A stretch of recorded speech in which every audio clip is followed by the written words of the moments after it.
kind of the one always trying to bring me back to normal, sometimes too quickly and too mom-like, but bringing me back. And we both gained such an understanding for each other's shoes. She got to hear from some of the other heart moms about how it's hard to plan vacation because we never know what the doctor appointment in June is going to reveal, or the one right before the holidays. So we don't want to commit to airline tickets and vacations, and we don't want our kids to keep being disappointed by all these cancellations. And that was a really aha moment for her, because she starts asking me about Christmas like in July. So I just, I said to Jody, I think it'd be really interesting if we had some perspectives from people that aren't necessarily just the parents or the moms in percent. I mean, because I think actually having a dad up here is great, because we really kind of make it all about the moms in the beginning when we're doing all the scheduling, the taking care of, the planning, all of it. It's very consuming, but I gained so much by stepping back and realizing that everybody else has a voice and a story in this too, and it looks much different from their perspective. So I think this will be a great panel. So we're going to get started. Everyone's going to introduce themselves briefly, and then I have 4 questions for each of them. So as we go down the row, if you get questions or ideas, there's little note cards. We'll ask questions at the end just so we can make sure we get through everyone's stuff. So let me get started. We have first we have a grandmother, Kristyn Gresham. If you'll introduce yourself and tell us your story. Hi, I'm Kristyn. My grandson Mason was born 2.5 years ago. He was my first grandchild, and when he was 2 days old, my daughter called me and said that they found out he was born with tetralogy below. So a big shock for everybody. We had no idea beforehand. I also happen to be a surgical nurse with 12 years of open heart surgery experience. So when my daughter told me about my grandson's condition, you know, I was immediately worried, but I also looked at my grandson, who was born at 9.5 pounds, and thought, he'll get through this. So I think we were lucky in that regard. It's been quite a learning experience since then.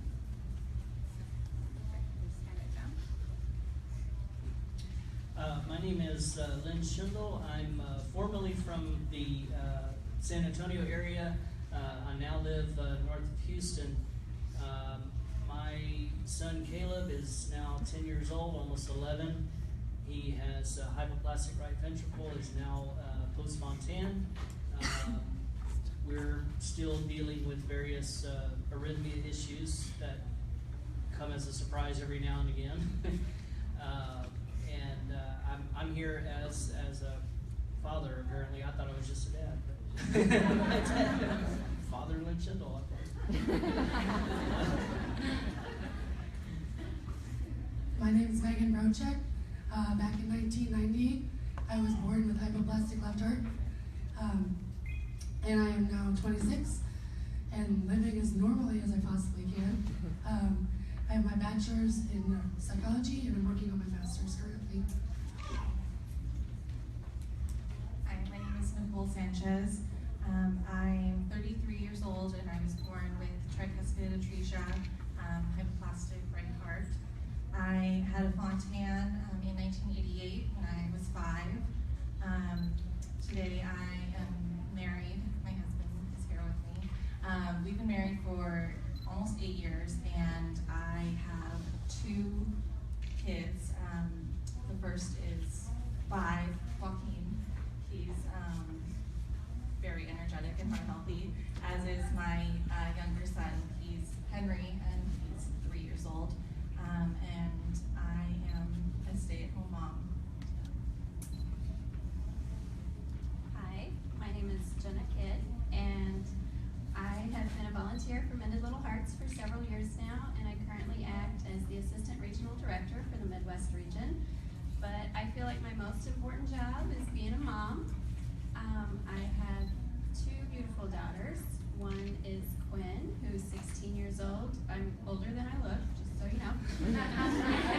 And then I have a heart angel, Hallie, and she was born in 2002, in June of 2002, and she passed away in December of 2002.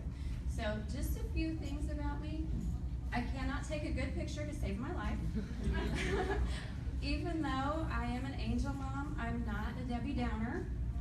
And I make a really ugly crying face that you'll probably all get to see later. my name is Radandt. I was born April 15, 2001 in Green Bay area, Wisconsin, with hypoplastic left heart syndrome. I had 3 open heart surgeries by the age of 3 and lived a pretty normal life until around age 11, where then I had heart failure. I needed a device called heart-wire ventricular assist device, which I was the first single ventricle in the United States to have, second in the world, and first in the world to put home on the device. And I was on the device for about 5 months until I received a heart transplant on May 20th of 2013. Hi, my name is Michelle Steltzer, and I grew up in the Fox Valley area in Wisconsin, also called the Heart of the Valley. I'm here representing a sibling. I am 46 years old. I'm the third in birth order of 4. And my older brother, 25 months older, had complex univentricular congenital heart disease.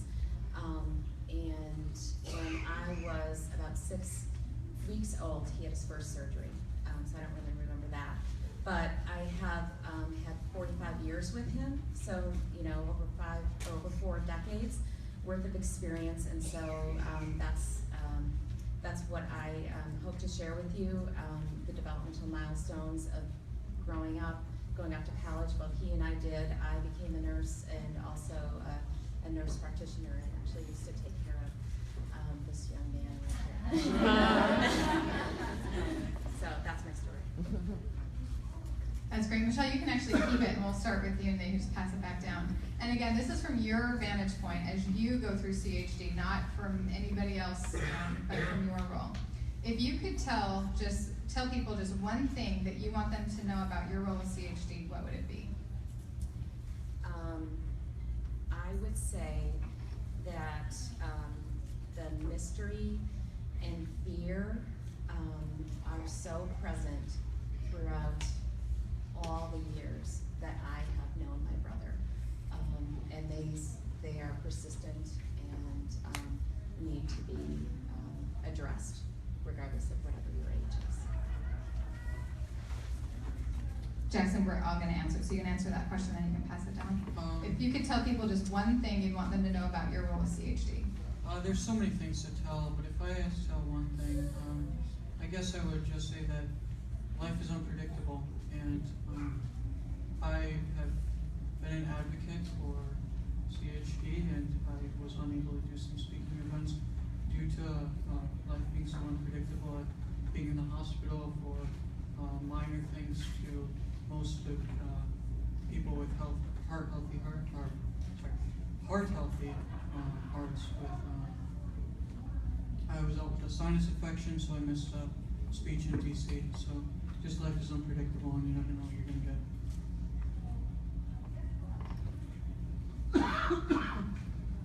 I think as an angel parent, it's really important to understand that grief is a process, and it's not necessarily something that we can graduate from. It's something that's continuous and ongoing. Even though I lost my daughter in 2002, I'm still healing today. It's still a process, and I never know when those emotions are gonna sneak up on me. It may be a song that I hear or a situation that I find myself in that I'm just gonna be overcome by grief. And I think people really need to understand that it is an ongoing, continuous process, and it's individualized too. You know, everybody grieves in a different way, and I think one of the most important things that I want to share is, you know, we had the grief counselor up here. So many people get caught up with the stigma that, oh, I don't need to get professional help. There's nothing wrong with that. Like, you really need to learn that it is a process, and you need to let go of that stigma and the anger so you can heal. I think that I would want people to just know that it's possible to have a CHD and even single ventricle and be able to get pregnant and give birth and be a mom. It's different for every situation. Every single patient is different. Every CHD is different. So, it's a personal decision, and it's really, just depends on your situation. But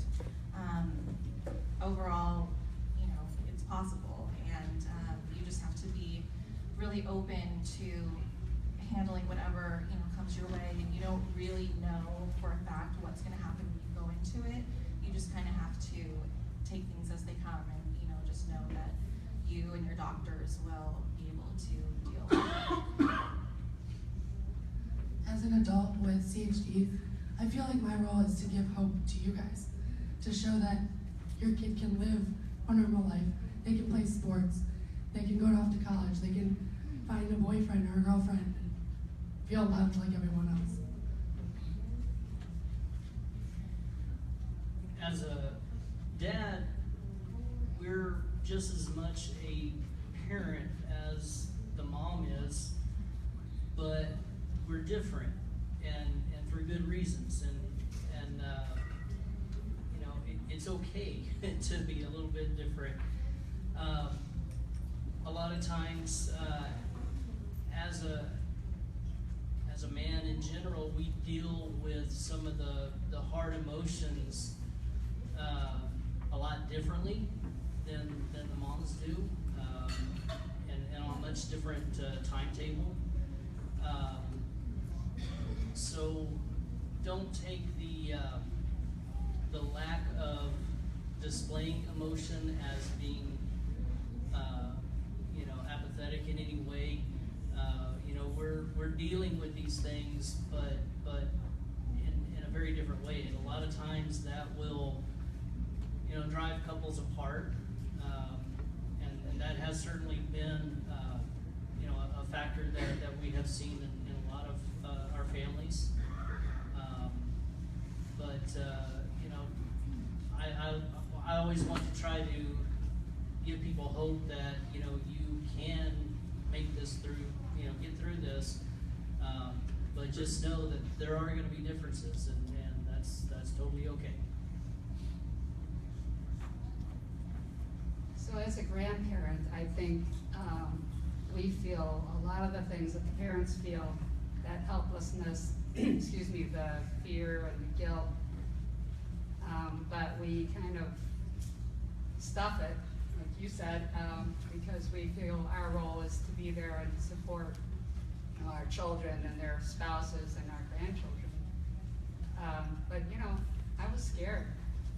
I really was scared when I found out about Mason, and because I'm an open heart nurse, I know what goes on inside of an open heart surgery, and that kind of horrified me that my grandson would go through that. On the other hand, also as an open heart nurse, I knew the wonder and amazement that goes on in the body and how badly those hearts want to work, because I've seen it countless times when we're doing surgery. So that gave me hope. It gave me something to believe in. But I would say, as far as the feelings that everybody has, parents, siblings, grandparents, nurses, and doctors, you know, I really enjoyed this previous session where you guys talked about the feelings that you have and you acknowledged them. I would say don't add suffering onto those feelings by judging yourself for having them. Just feel them and both turn to each other like you're doing today and keep going forward. Okay, Kristyn, go ahead and keep the mic. What would you say is the most difficult issue you face in your CHD role as a grandparent? I worry all the time. I don't know if that's a grandma thing or a mom thing. My daughter tells me all the time to stop worrying so much. I've learned not to judge myself for worrying. It's just kind of happens. Do you feel it's sort of a double whammy watching your daughter go through it plus your grandson, like you have two people you're aching for? Oh, definitely, definitely. I worry about the impact that it has on their whole family, really. But, you know, find ways to channel that worry into something you can do to care about them. Perfect. Okay, Len, so the question again this time is, what would you say is the most difficult issue you face with the CHD role? As a dad, we like to just fix things.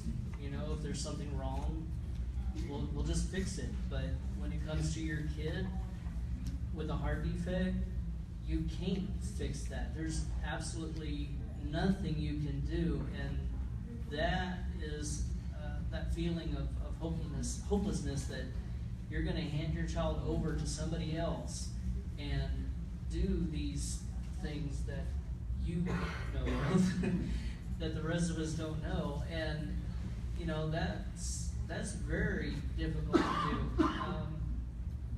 I remember my son at his last surgery. Only one of us could go in to the operating room with him, and you know, we left it up to him as to who wants to go in, and he wanted his dad to go in with him.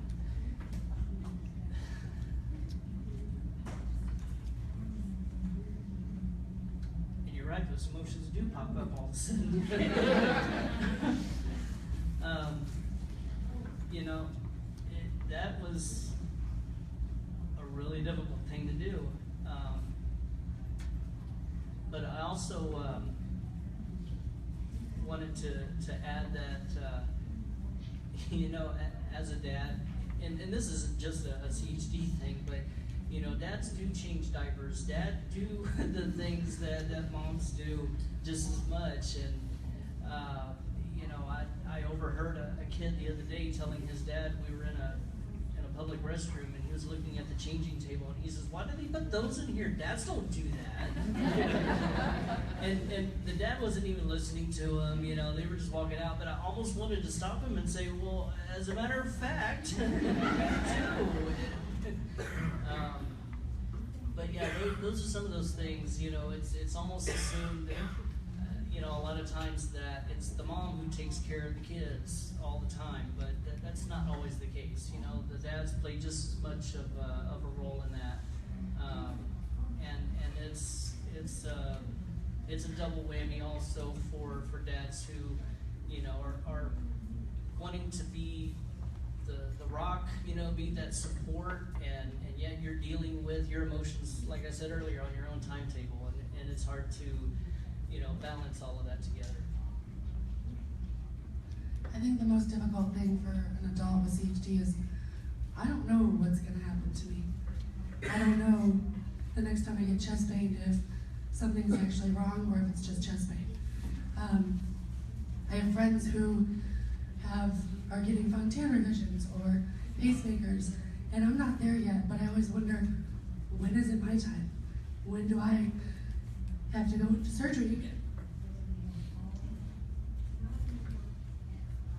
So this question was pretty hard for me because as a mom or a parent, obviously it's hard in general. But having a CHD and dealing with my own stuff just kind of adds another layer of difficulty.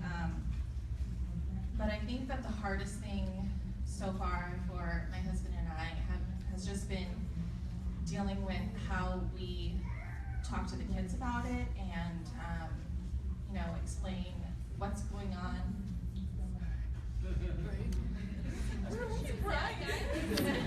Well, Jody and I thought this was a good idea. So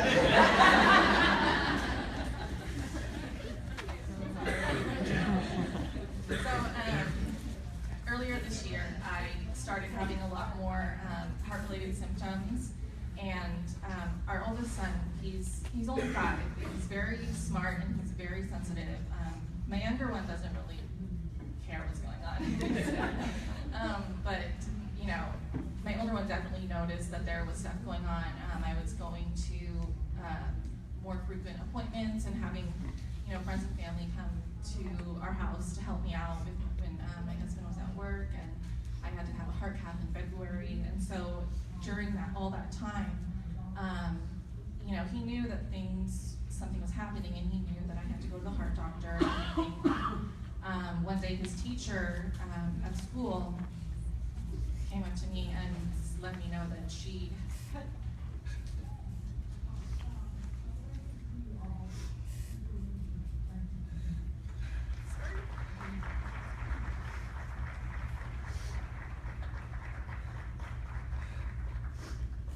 had noticed a change in his behavior.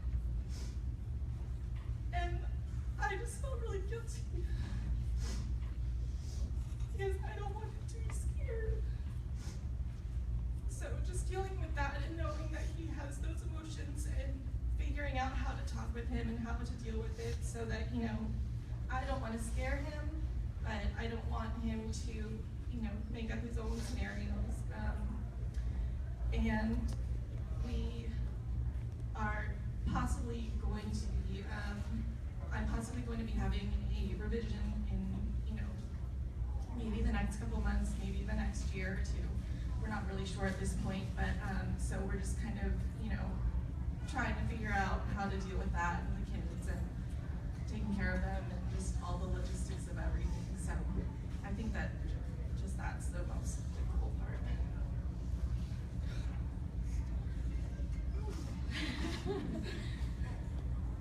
I'm first of all going to say that as an angel parent, I thought I was going to be the first one to go back.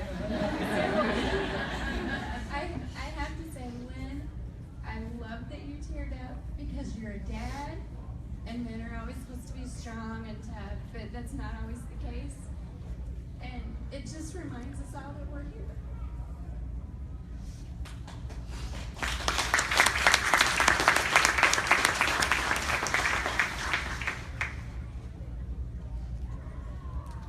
So, what I think is the most difficult issue for me in the CHD world is I feel like, as an angel parent, people don't know how to approach me.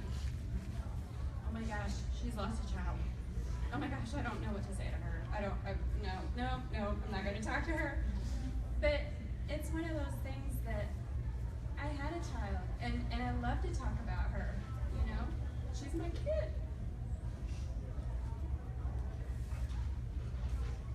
And I think as humans, we have to give ourselves grace. Because, yeah, there's going to be those people that come up and say the wrong thing, like, oh, your child died. Well, you know, I'm sure she's better off. Okay, well, how do you respond to that? But at the same time, I know that that person saying that to me, they wish me no harm. They're not trying to hurt my feelings. It's just how I perceive it. So I have to realize that I have to give them grace. You know, they don't know what to say. And I often feel too, like as an angel mom, we end up consoling people, other people about our child's loss. You know,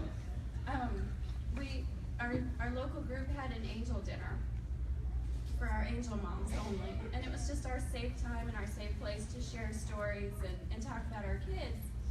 And so I asked, and I call these girls my soul sisters. And so I asked her if I could share this story, and I'm kind of paraphrasing as to what happened. But a group of them were coworkers, and they all went out to lunch, and they were introducing a new coworker into the group. And my soul sister had lost her one and only child to his heart defect. And she's sitting there at lunch, and the new coworker says, "Oh, well, so are you a mom? How many children do you have?" And she was like, "I don't know." Because we don't know. We don't know how to answer that. Yes, we are parents. Yes, we have a child. But no, they're not with us anymore. So in so many ways, we have to be able to give ourselves grace whenever we don't know how to answer that question. You know? And it's one of those things that if we say no, are we denying our child? No, it's just we don't want to get into it. We don't want to explain all of this necessarily. Or, you know, there again, we're comforting the other person like, oh my gosh, I had no idea. You know, and it's like, oh no, it's okay, really, it's okay.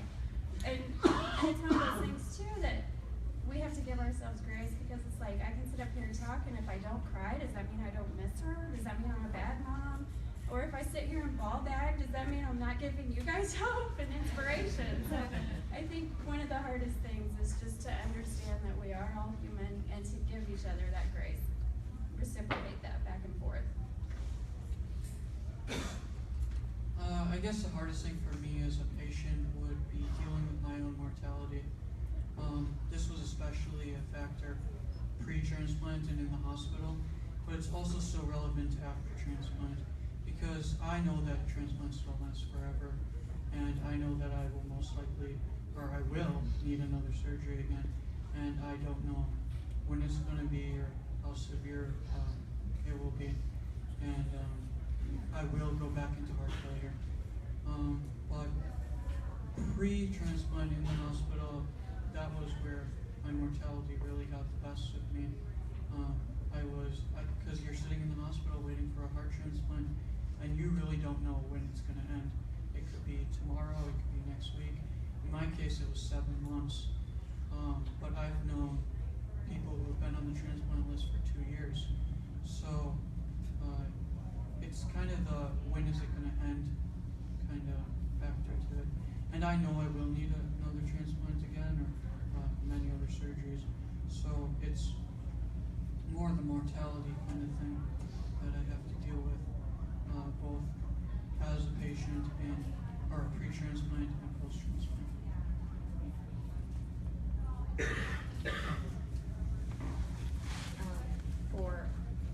For me as a sister, I think just going back to what I had first mentioned about the fear and the mystery and the invisibility of congenital heart disease, when, like I said, when I was born, I wasn't part of my brother's hospitalization. And so when I grew up, my parents talked about normalcy. They talked about learning limits. There was no child life specialist that talked with me or social workers. People in our community did not know what congenital heart disease was. We were on an island.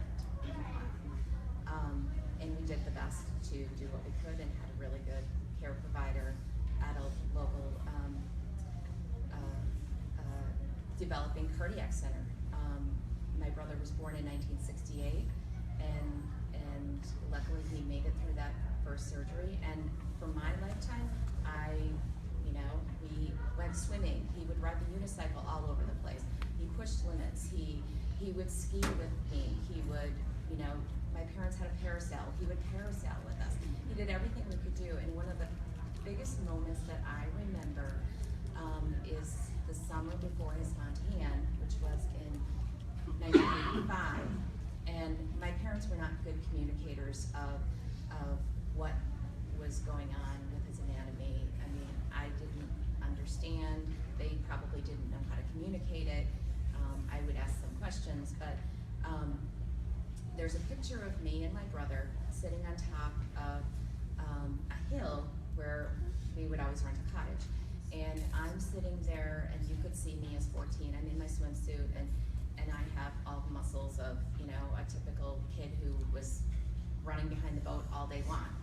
And my brother, who was also doing that, is sitting in his sweatshirt, cold and blue. I mean, and the one thing I remember is his incision, his thoracotomy incision. It was huge. It's not like the ones today. So the fact that he had that incision and that he was blue some of the times were really my only symptoms that I knew he had congenital heart disease. Well, then he went to the Fontana, and I had no idea what that meant. I had absolutely no idea, and I was so fearful, and had to step up and help out with cooking and things like that. And so then I kind of figured out and got it. Then I became a nurse, and maybe that inquiry, that quest for knowledge and trying to understand things like that. And I was like, okay, I got this now. I know what heart failure looks like. And then, he started to show signs of failure. And I was like, oh, now I gotta learn something else. Now the mystery and the fear comes up again. And the most recent one, after multiple surgeries, is he was listed for transplant, and he was on the transplant list for 4 years. Finally went inpatient at Mayo, and on Sibling's Day, actually, was given the gift of life. And that whole scenario came back to surface again. And balancing the sister and the nurse role were really difficult in the last 20 years. And that is probably my most challenging. I'm sorry I'm so long, but I had 45 years with them. And that was really the most difficult thing, because I saw my mom wishing my brother goodbye, going off to transplant, and she literally looked at him like he was an infant going off to his first surgery, and had to comfort her. And I had the nurse vision. I I knew that, I knew when the Swan-Ganz pressures and I knew all that, but I could never show it. I could never ever show it. Because then I'm worried my mom, then I'm worried my dad, then I'm worried my brothers. And, it was a really tough act to balance, and thankfully I had great colleagues to support. And I think that's what our first speaker was talking about, is this room here is an incredible support. And despite having the stressors that we all face, with positive spirit and using the opportunity, we can, try to move forward in a positive direction.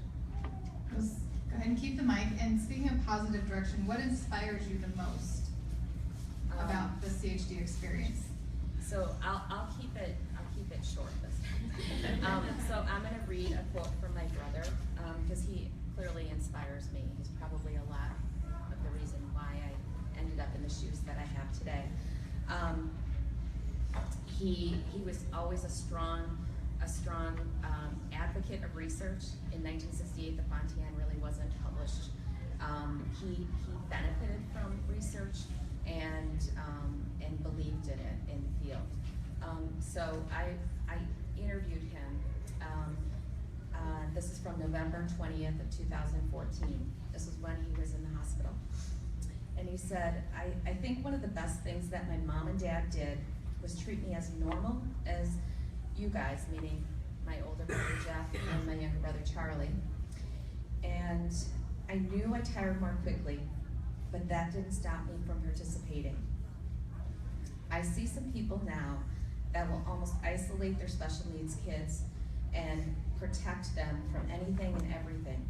That child has no hope of a normal life.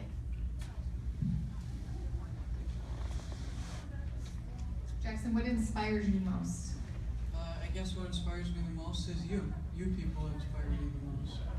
The people I get to talk to and meet every day, and the people I get to advocate to, and the people who learn from my experiences and what I share to them, and what they tell me is what I learn, and what I get to, and I get to tell you people my story. So I guess what really inspires me is the people I get to talk to.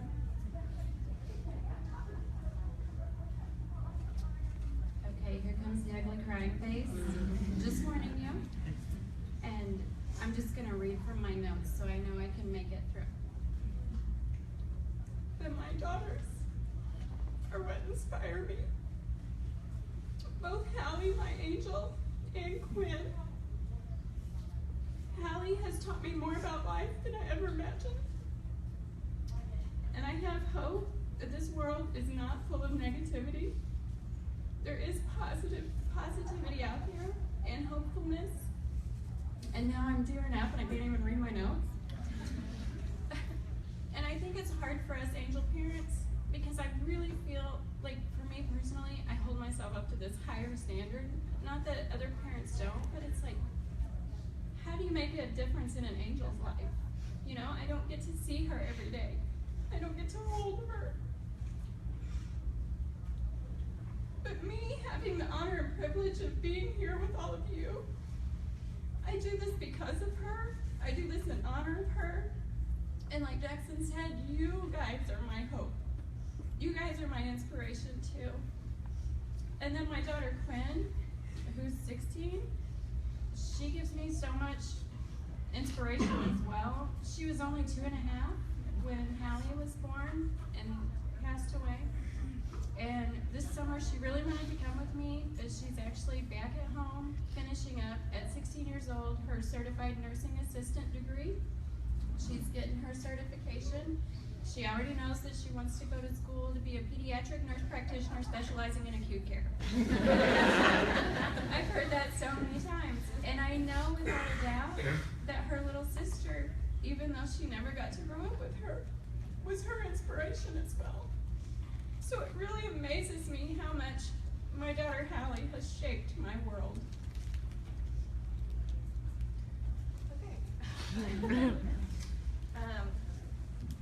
I think I have a lot of people in my life who have inspired me. What inspires me the most, I think, every day at this point in my life is my kids. You know, there are times when I am not feeling well, or I'm feeling tired, or, you know, I'm even like feeling sorry for myself, and but I know that they need me, and you know, a lot of days they need me to just, you know, take care of them when my husband's at work, and I know that they depend on me, and they also need me to just be around for, you know, for a long time. So I feel like a lot of times if I want to just, you know, kind of lay down and not give up, but just, you know, I don't know, I guess give up would be the only way to really, you know, explain it, but they force me to keep going. As Jackson said, meeting New Heart families, meeting you guys, I have a blog where I communicate with a ton of you guys, and we talk all the time, and you guys know my life, and that is inspiration for you guys, but you guys also inspire me with what you're doing. You're taking my advice on not bubbling your kids and letting them try everything, which makes me inspired by you guys more than myself. Well, I certainly want to give props to all the moms. You know, because, you know, as the saying goes, you know, a baby changes everything, but a baby with a CHD changes everything.